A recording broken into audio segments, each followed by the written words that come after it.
नमो नमो बुद्धाय निज स्वरूप को परम रस जाने भरियो अपार बंधु परमानंदमय समय सारिका।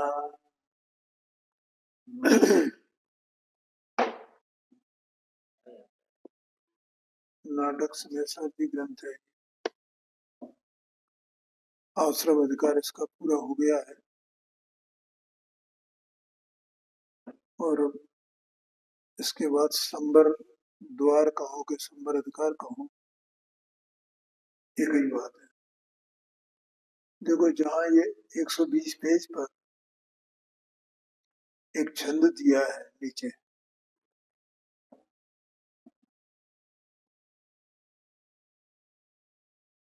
इस छंद को भी अपन पढ़ते हैं। इसमें जीव के ये जो वर्तमान पर्याय है इसकी दुर्लभता को बताते हैं और जीव की मूर्खता को बताते हैं कि इतनी देह दुर्लभ और तो भी ये जीव कैसा मूर्ख है। जो मतिहीन विवेक बिना नर, साज मतंग हीन ढोवे, कंचन भाजन धूल भरषत, मूल सुधारस सौंपग लोवे, बाह्य कार्य उड़ावन कारण, डार महामूढ़ मूर्ख लोवे, क्यों यह दुर्लभ दीन बनारस, पाए अजाने अकारथ कोई। देखो यहाँ कह रहे हैं, जो मतिहीन विवेक बिना नर, साज मतंगज ईंधन ढोवे। जैसे किसी के पास हाथी हो तो वो हाथी का उपयोग काय के लिए करे? ईंधन ढोने के लिए है? और वो तो उसको कैसा कहा यहाँ पर? अविवेकी, मूर्ख। तो ईंधन ढोने का काम कराता है उससे। अरे ईंधन तो गधे गधे से करने, और इतना हाथी को उसके लिए उपयोग करे। कंचन भाजन धूल भरे,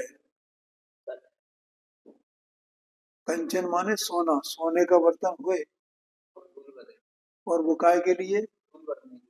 जैसे तुम्हारा सूप है ना, सूप तो काय के लिए उपयोग करते हो तुम? कचरा भरने के लिए है ना। ऐसा ऐसा किसी के पास इसका सोने का कोई बर्तन होए और इसके लिए उपयोग करे वो धूल भर के, तो क्या कहेंगे लोग उसको? मूड सुधारस सो पग धोवे। अब अमृत मिल जाए कहीं, वो अमृत काय के लिए है? तो पैर धोने धोवे अमृत से, क्या कहेंगे लोगों से? जगत क्या कहेगा? बाहित काग उड़ावन कारण, बाहर में कौओं को भगाना हो तो डार महामण, माने तो क्या काय से भगाए वो? मणियों से। मणियां कितनी कीमती होती हैं, और उन मोतियों से जो असली मोती हैं उनको काय के लिए उपयोग करे वो? कौओं को भगाने। तो ये सब के सब जो काम करने वाले हैं क्या है? सब मूर्ख है। क्यों यह दुर्लभ देह बनारस, पाए अजान अकारत को। तो ये जो दुर्लभ देह है, ये मनुष्य, मनुष्य का शरीर, माने दुर्लभ देह कहने का मतलब ये असमान जाति द्रव्य पर्याय जो मनुष्य पर्याय है, इस मनुष्य पर्याय को प्राप्त करके ये चैतन्य वस्तु हाँ हाँ, ये तो भेद विज्ञान करने के लिए था, शास्त्रों को पढ़ करके उसमें अपना जीवन लगाना। तो उसको नहीं करके और अकारत खो गए,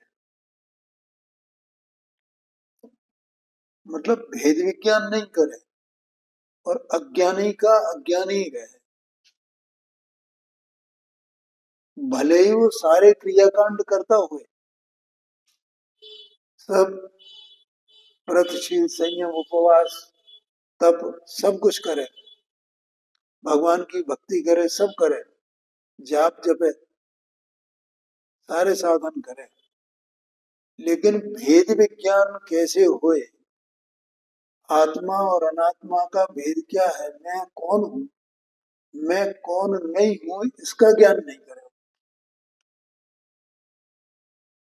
तो वो क्या हो गया, तो अकारत खोए, यूं ही घुमावे उसको, इस मनुष्य आयु जो मिली है इसको, ये यहाँ कहना है। बहुत महत्व, माने जीव को अपने जीवन की महिमा नहीं आती, जीवन का महत्व क्या है और किसके लिए है, ये महिमा नहीं आती।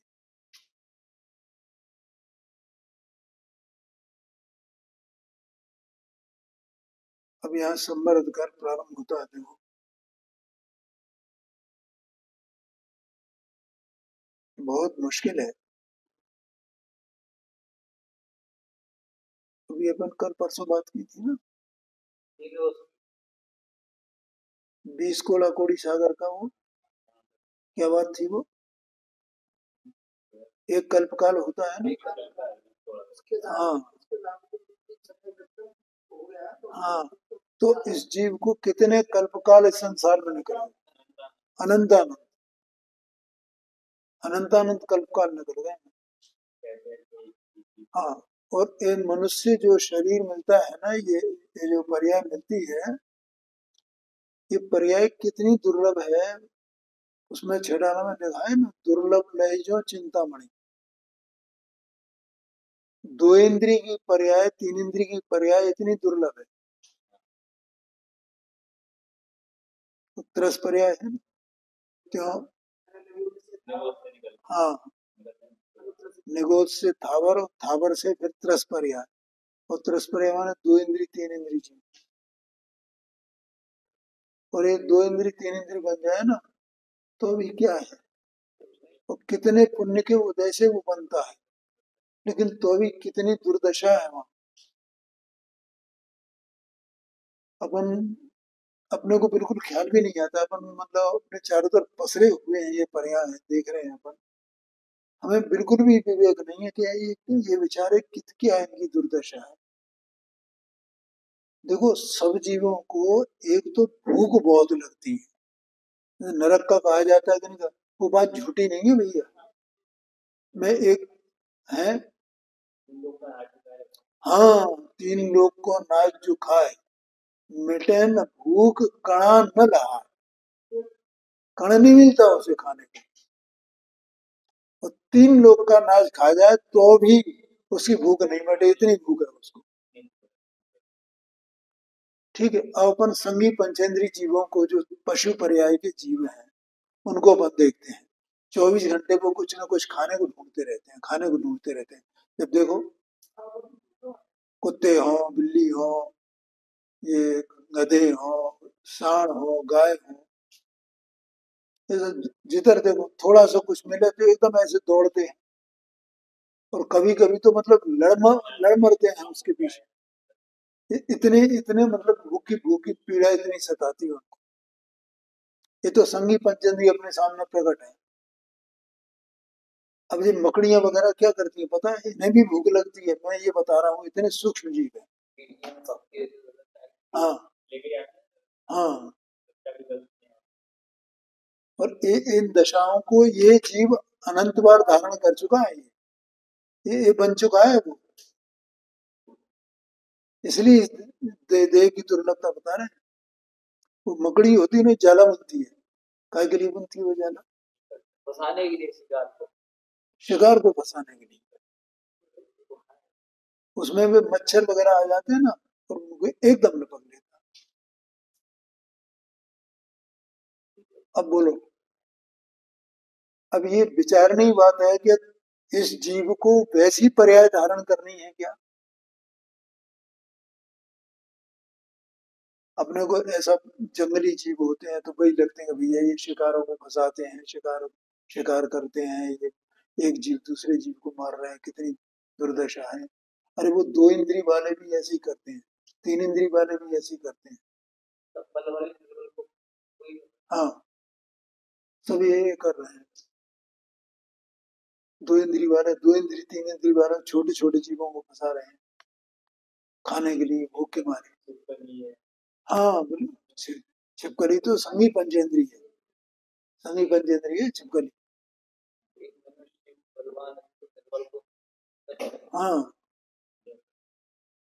यहाँ तो वो बात नहीं करनी है, बात ये करनी है कि वहां ये जीव रहा, तो बोलो हम दोबारा लौट करके उसी पर्याय में जाना चाहते हैं। जैसे वे शिकार कर रहे हैं वैसे ही हम शिकारी बने क्या?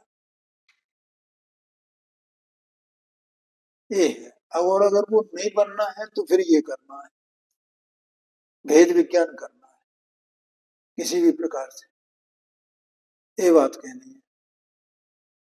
अरे वो स्वर्गाधिक भी माने, ये जो बाहर के क्रियाकांड से अगर स्वर्गाधिक मिल भी जाए, क्रियाकांड से मतलब वहां वैसा परिणाम हो, यथा योग्य शुभ परिणाम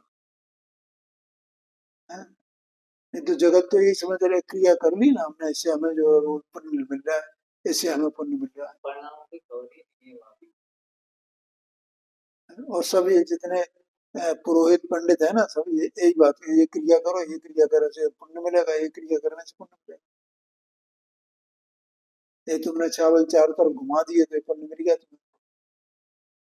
ये फलाना ये मंत्र पढ़ करके तुमने वो जल चढ़ा दिया तो पुण्य मिल गया तुम्हें।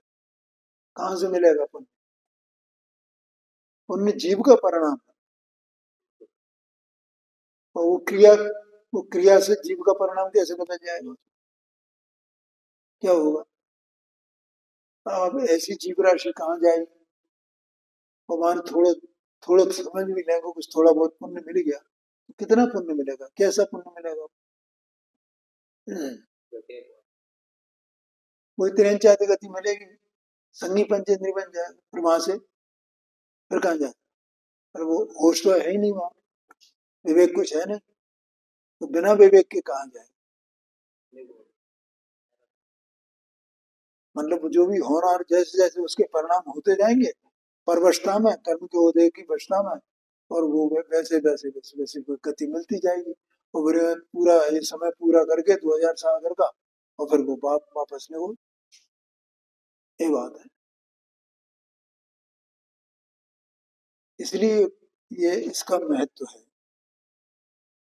कि अपने को ये अपना जो ये पर्याय मिली है, इस पर्याय की सार्थकता इसमें है कि हम किसी भी प्रकार से भेद विज्ञान करें, ये समझना। और ये भी जो ये पंडित वगैरह जो भी है ना, आज भाई जी से बात हो रही थी। अब भाई जी तो सब जानते हैं, तो अब वो जो पंडित मंत्र बोलते हैं, अब अपने को क्या मालूम, सामान्य लोगों को क्या मालूम कौन से क्या मंत्र बोल, कहीं भी कोई सा ही मंत्र बोल दें वो।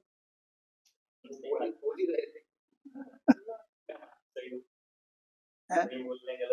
हाँ, और कोई सा कौन सी क्रिया करानी है, कोई सा ही मंत्र बोल दो, अपने को जो याद है वो बोल बोल बोल। अब जगत तो समझ रहा है बड़े भारी हमें पुण्य मिलने आए, और पंडित जी ऐसा कर रहे हैं। तो मैंने भाई जी से यही बोला, मैंने भाई जी ये पूरे जगत में यही हो रहा है। हाँ, वो मतलब उस प्रवेश तो अंदर मंदिर में तब करेंगे जब अपन ध्वजारोहण करेंगे, वो हो ही नहीं।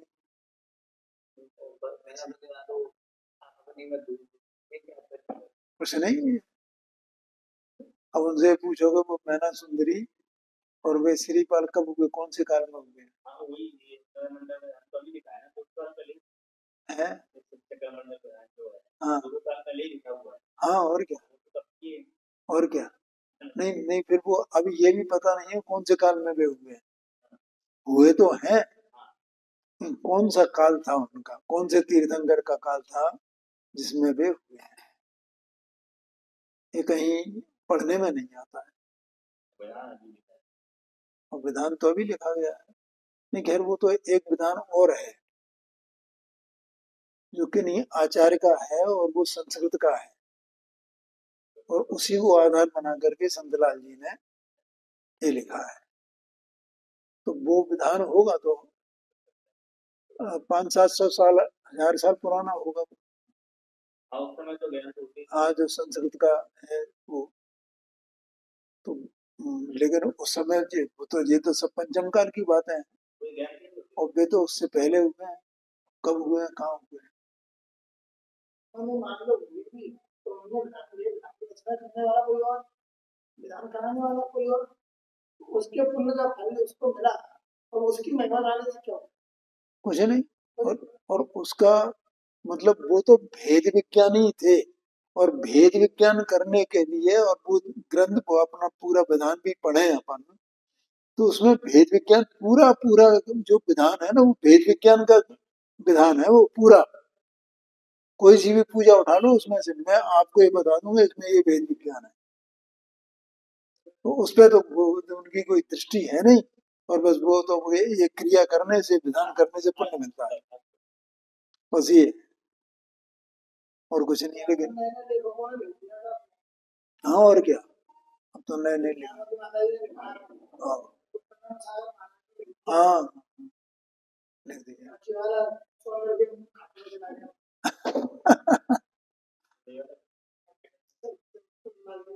हाँ, चलो ठीक है। अब यहाँ संवर द्वार प्रारंभ होता है। आश्रम को, ये हो गया, आश्रम को अधिकार्य कहो जथावत जेम, अब संवर वर्णन करो सुनो भविक धर प्रेम। आश्रम का अधिकार यथार्थ वर्णन किया, और अब संवर का स्वरूप कहता हूं सो ये भव्यो, तुम प्रेम पूर्वक सुनो, प्रीति से सुनो। अब यहाँ पर ज्ञान रूप संवर को नमस्कार, देखो ज्ञान को ही संवर कहा है यहाँ। और ये बात अपन पहले भी कहते आए हैं कि आत्मा की अवस्था में जो निर्मलता है, निर्मलता उत्पन्न हुई है, स्वच्छता उत्पन्न हुई है, और वो स्वच्छता निर्मलता आत्मा का स्वभाव ही है, क्योंकि वो बाकी के जितने और अन्य भाव है ना, शुभ या अशुभ भाव, वे सब विकार रूप है। वे कैसे हैं, मतलब आत्मा के स्वभाव रूप नहीं है ना वे। तो आत्मा का स्वभाव जहाँ व्यक्त हो, पर्याय में प्रकट हो, वो स्वभाव का प्रकट होना ही वो संवर भाव है, उसे समझ लो। तो अब यहाँ ज्ञान, ज्ञान रूप संवर को मना, ज्ञान ज्ञान कहा है इसको संवर को यहाँ पर। और ज्ञान की महिमा है, आत्मा ज्ञान स्वरूप है, और ज्ञान पर्याय में व्यक्त होता है, माने अब अज्ञान का अभाव होता है। तो अज्ञान का अभाव होना और ज्ञान का प्रकट होना, ये संवर है, ऐसा कहते हैं। तो अपन इसको पढ़ते हैं। वो आत्म को अहित अध्यात्म रहित है सो, आश्रव महात्म अखंड अंडवत है। अगो विस्तार गिले को प्रगट भयो, ब्रह्मंड को विकासी ब्रह्मंडवत है। जहाँ में सब रूप जो सब में सब रूप सोपे, सवने सलिप्त आकाश खंडवत है। सुबह ज्ञान मान शुद्ध संबर को विश्वधर, ताकि रुचि लेख को हमारी दंडवत है। देखो कहते हैं आत्म को अहित अध्यात्म रहित ऐसो आश्रम। जो आश्रम कैसा है? जो आत्मा का हित करने वाला नहीं है, अहितकारी है। क्यों भैया? नरेश बैठा है, क्या समझ रहे हो? समझ में आ रही तुम्हारी? कुछ नहीं आ रही। लगातार बैठना पड़ेगा भैया। हाँ, आश्रम, आश्रम जो है आत्मा का अहित करने वाला है। और अध्यात्म रहित, अध्यात्म माने जो आत्मा का स्वभाव है ना, वही अध्यात्म है। अध्यात्म किसे कहेंगे? आत्मा के स्वभाव। इसका मतलब आश्रम में आत्मा का स्वभाव नहीं है। आत्मा का जो स्वभाव है उसमें, माने आश्रम में आत्मा का स्वभाव नहीं है। आश्रम आत्मा के स्वभाव से रहित है। जैसे राग द्वेष मोह कहो से या शुभाशुभ भाव कहो से, हाँ जी, हाँ जी, या मिथ्यात्व अवृत्ति कसाय, ये कहो से, ये सब क्या है? ये आश्रम है और इनमें आत्मा का स्वभाव नहीं है, इसलिए ये अध्यात्म से रहित है। महात्म महान अंधकार रूप है आश्रम, और आत्मा महान प्रकाश स्वरूप है। प्रकाश स्वरूप है क्योंकि अपन जीव है ना, तो ये जीव जान रहा है ना, और कोई पदार्थ जानता है? तुम्हें पता नहीं है, ये देह नहीं जानती है। एक शरीर जानता है, कैसे पता? नहीं पता।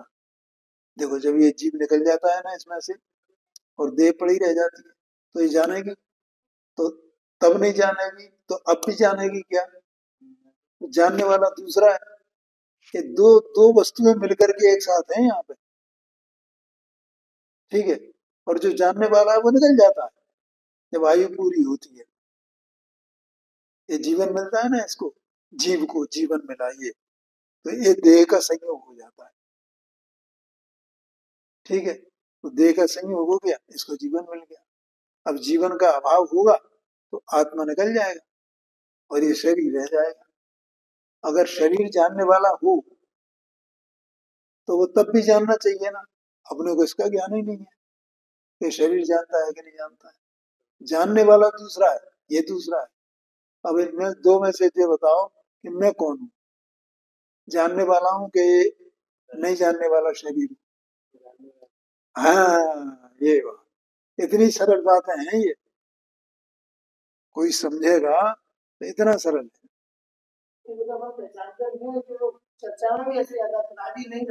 हाँ हाँ जी, हाँ जी, बिल्कुल बिल्कुल, हाँ बिल्कुल,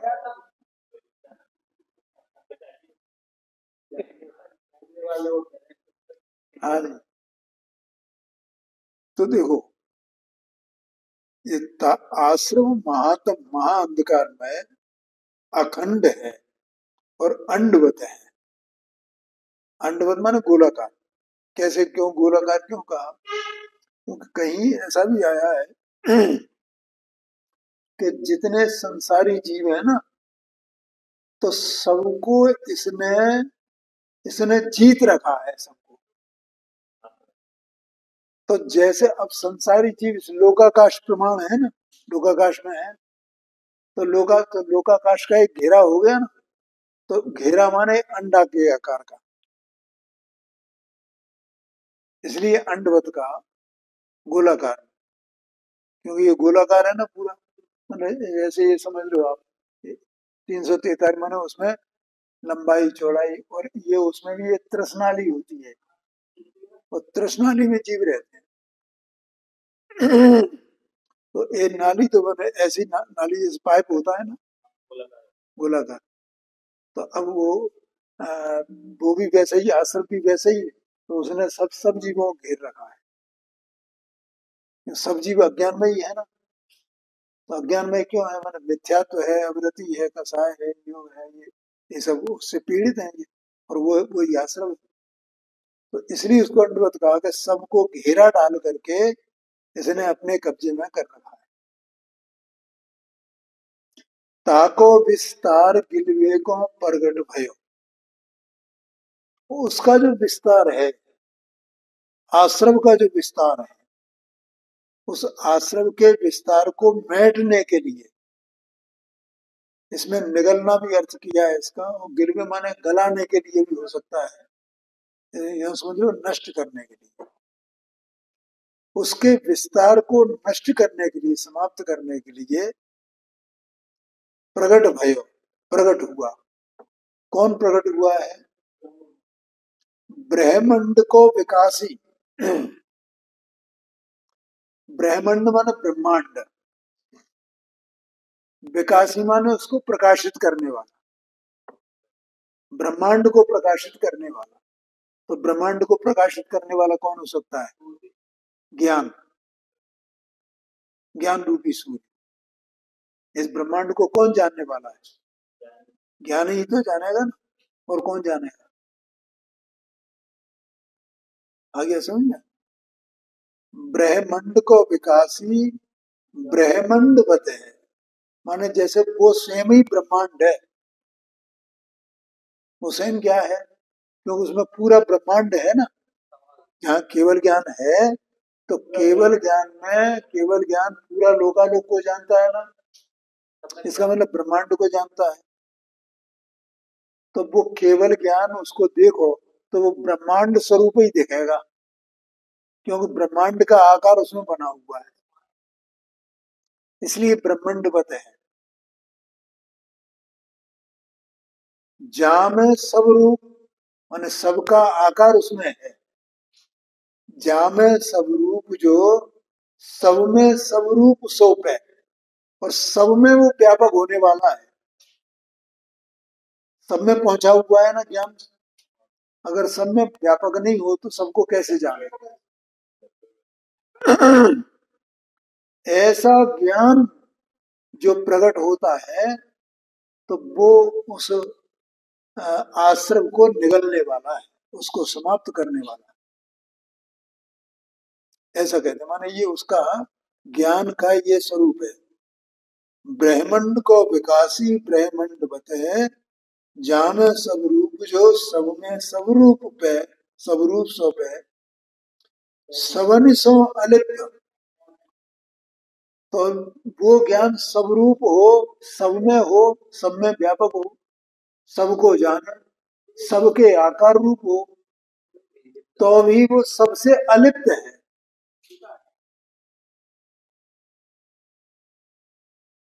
ध्यान में है?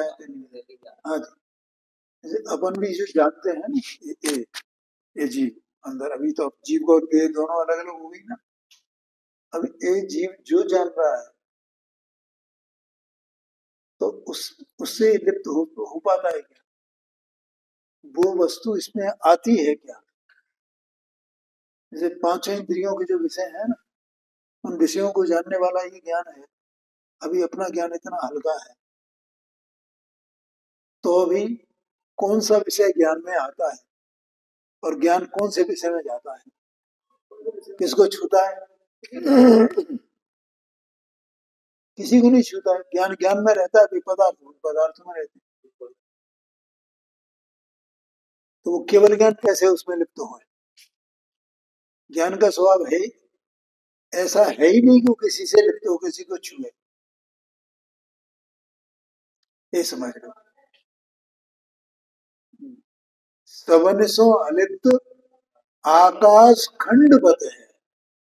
आकाश खंड माने जो आकाश अनंत प्रदेशी है ना, और लोकाकाश असंख्यात प्रदेशी कहा जाता है। तो उसमें एक एक प्रदेश आकाश का, वो जो है एक एक उसका खंड हुआ ना, या अंश हुआ ना, अंश का हो गया, खंड का हो। तो जैसे आकाश का प्रदेश है, या आकाश के जो प्रदेश हैं, और इस लोकाकाश में कितने पदार्थ हैं, अनंत अनंत पदार्थ है ना, लेकिन तो भी इतने पदार्थ इस लोकाकाश में रहते हैं, तो भी आकाश के प्रदेश उन पदार्थों से अछूते हैं ना। वे पदार्थ उस आकाश को छूते ही नहीं है, आकाश को नहीं छूते हैं। ऐसे ही ज्ञान सबको जाने पर किसी को स्पर्श भी नहीं करता है। जैसे आकाश के प्रदेश आकाश में है, ठीक है, और आकाश भी अरूपी है, और धर्म अधर्म और काल ये तीनों द्रव्य भी अरूपी है, तो भी आकाश इनको नहीं छूता है, इन अरूपी द्रव्यों को, और न ये अरूपी तीनों द्रव्य आकाश के प्रदेशों को छूते हैं। जीव और पुद्गल की तो बात दूर की है। समझ में आया क्या नहीं? ऐसे ही आत्मा जो ज्ञान स्वरूपी है, वो ज्ञान स्वरूपी आत्मा, उसका ज्ञान आत्मा में तो है, लेकिन वो जितने पदार्थों को, अनंत अनंत पदार्थों को जाने, तो भी किसी के प्रदेश को स्पर्श भी नहीं करता है। ऐसी इसकी महिमा है। जैसे आकाश के प्रदेश अन्य पदार्थ को, जैसा भी मैंने बोला था, किसी को स्पर्श नहीं करते हैं, वे आकाश के प्रदेश आकाश में हैं। ऐसे आत्मा का ज्ञान वो आत्मा में तो है, लेकिन वो किसी अन्य द्रव्य के को जानने में वो उनको उसको छूता नहीं है, उसको स्पर्श नहीं करता।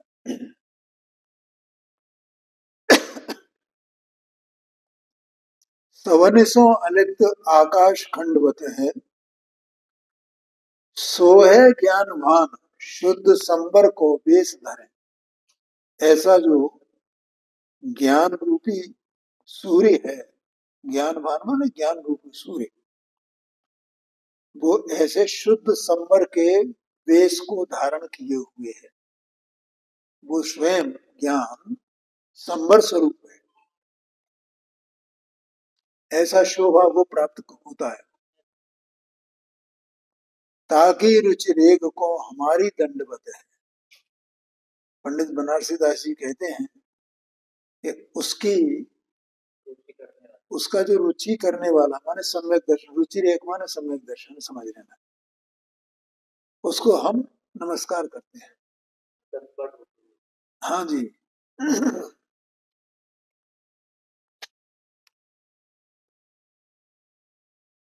अर्थ यहाँ दिया है,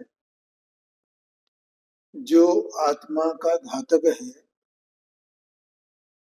और आत्म अनुभव से रहित है, या अनुभव किया, अध्यात्म स्वभाव कहो उसको, या अनुभव कहो, ऐसा आश्रम रूप महा अंधकारमय अखंड अंडा के समान जगत के सब जीवों को घेरे हुए हैं। इस सब जीव उसके अधीनता में है।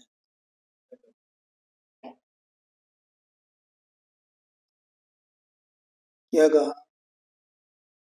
एक बात समझ में आई क्या? सब जीवों के माने कि सब जीव निरंतर शुभाशुभ भाव रूप परिणमन कर रहे हैं। क्या कहा? मोह राग द्वेष रूप परिणमन कर रहे हैं, इष्ट अनिष्ट की कल्पनाओं रूप परिणमन कर रहे हैं, सुख दुख के वेदन रूप परिणमन कर रहे हैं। 24 घंटे सब ये राग द्वेष के विकल्प के अलावा और क्या चल रहा है? और यही तो आश्रम है ना। इसका मतलब हुआ कि ये सब जीवों को उसने वश में कर रखा है आश्रम। अपना भी जो द्रव्य है वो आश्रम के अधीन है, आश्रम रूप हो रहे हैं। ये जीव अपना स्वरूप भूल करके आश्रम को ही अपना स्वरूप माने बैठा है। बोलो, माना है कि नहीं माना है सब? आश्रम को अपना स्वरूप माना है। ये कैसा मतलब ये उसका अज्ञानता है, कैसी अज्ञानता है जिससे ये उसका आश्रम के उसमें बिना हुआ उसके आकर्षण में, ऐसी दुर्दशा है। सब जीवों को घेरे हुए है, उसको नष्ट करने के लिए, उस आश्रम को नष्ट करने के लिए त्रिजगत विकासी मान तीनों लोगों को प्रकाशित करने वाला सूर्य के समान जिसका प्रकाश है।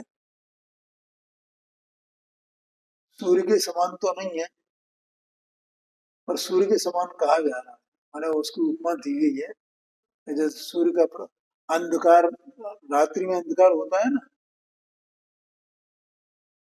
तो फिर सुबह होती है,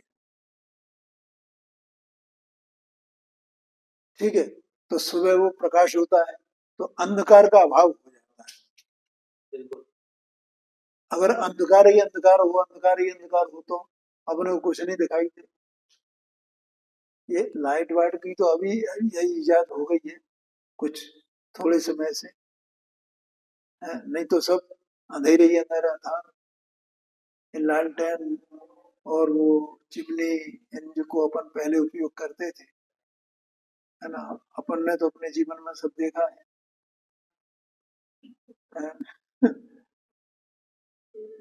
हमारे सामने गलियों में खंबे लगे थे और उनपे ऐसे ऐसे बल्ब टिमटिमाते थे,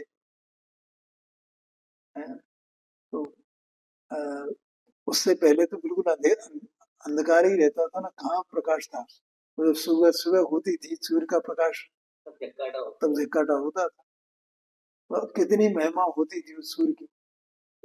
ऐसे ही आश्रम के सामने ज्ञान को सूर्य की तरह प्रकाशमान कहा। आश्रम अंधकार में है और ज्ञान सूर्य के प्रकाश के समान, ऐसा कहते हैं।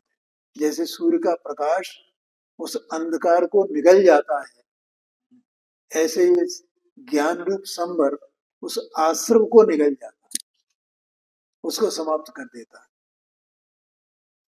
इसलिए कहा है।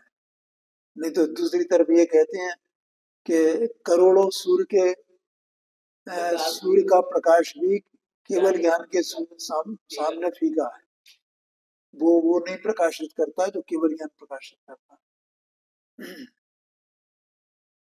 तो यहाँ कहा सूर्य के समान जिसका प्रकाश है और जिसमें सब पदार्थ प्रतिबिंबित होते हैं, सारे पदार्थ प्रकाशमान होते हैं, प्रतिबिंबित होते हैं, या उनके आकार रूप ज्ञान होता है।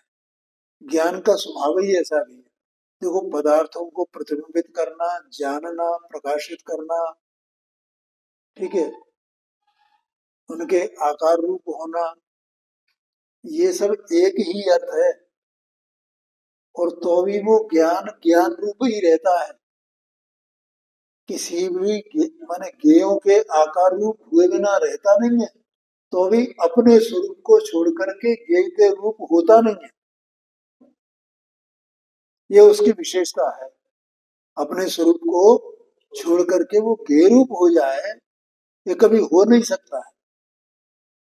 और ज्ञेय के आकार रूप हुए नहीं हुए, ये कभी नहीं हो सकता है। हर समय ज्ञेय के आकार रूप, हर समय ज्ञेय के आकार रूप, ज्ञेय के आकार रूप होते हुए बिना रहता नहीं है, और ज्ञेय रूप होता नहीं है, ऐसा ज्ञान है। हाँ जी, हाँ जी, हाँ। अगर वो ज्ञेयाकार न हो तो उसको ज्ञान कहे कौन?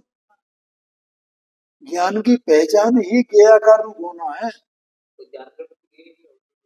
तो ज्ञेयाकार होना कोई दोष नहीं है, वो उसके स्वभाव को, उसके अस्तित्व को बताता है ज्ञेयाकार। बोलो, समझ में आया कि नहीं आया? क्या बताता है?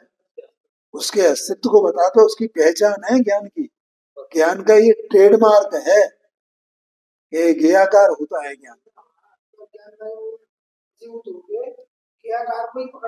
हाँ, हाँ, हमने ज्ञेयों को पकड़ रखा है, लेकिन उसका ये ट्रेडमार्क है ज्ञान का है, गे के आकार रूप होना, गे के आकार रूप होना। न हो तो उसे ज्ञान कौन कहे? कैसे कहा जा सकता है ज्ञान उसे? अरे उसे ज्ञान कहा जाता है तब तो जिन गे के आकार रूप होता है उन्हें गे कहा जाता है भाई साहब, नहीं तो उन्हें गे कौन कहे? ज्ञान के कारण से उनका नाम गे है। हाँ जी सर, हाँ गे से ज्ञान नहीं है, ज्ञान से भी गे नहीं है। हाँ लेकिन गे का नाम जो नहीं नहीं, वो गे माने उसका नाम जो गे पड़ा वो ज्ञान की वजह से, ज्ञान में ज्ञ धातु है ना, तो गे का मतलब होता है कि जो जानने में आने योग्य है उसका नाम गे है, जानने में आने योग्य। और ज्ञान किसको कहेंगे? कि जो जाने उसे ज्ञान कहेंगे, इसलिए उसका नाम गे पड़ा कि ये जानने में आने योग्य है, ये जाने जाते हैं और ज्ञान जानता है।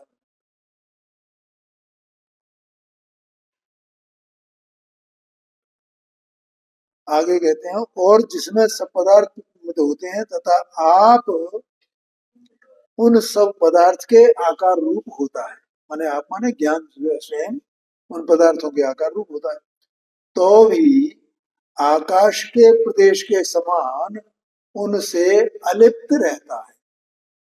जैसे आकाश के प्रदेश सबको अवगाहन दें तो भी उन पदार्थों से आकाश के प्रदेश अलिप्त रहते हैं। समझ गए?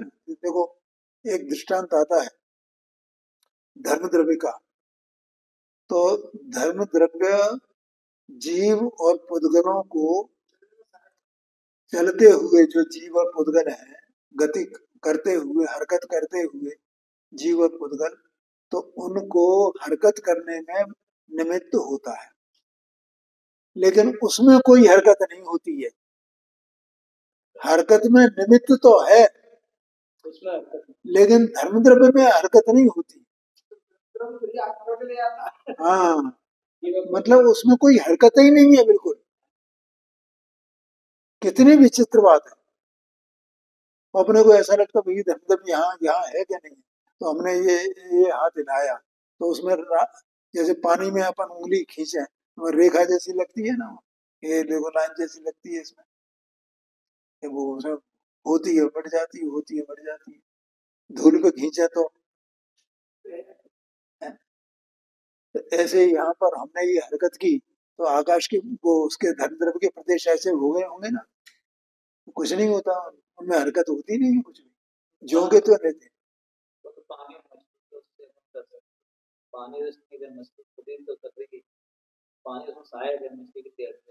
वो निमित्त का उदाहरण देने के लिए है।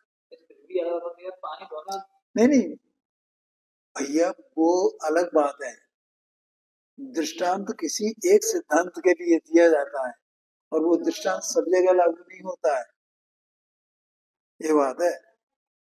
यहाँ तो केवल इतना बताना है कि उसमें हरकत नहीं होती है, ये बताना है। वह ज्ञान रूपी सूर्य शुद्ध संपर के बेस में है, उसकी प्रभा को हमारा प्रणाम है। इस प्रकार से दूसरा छंद पूरा हुआ। आगे की चर्चा अपन कल करेंगे। तो ये जो जो तेरी गई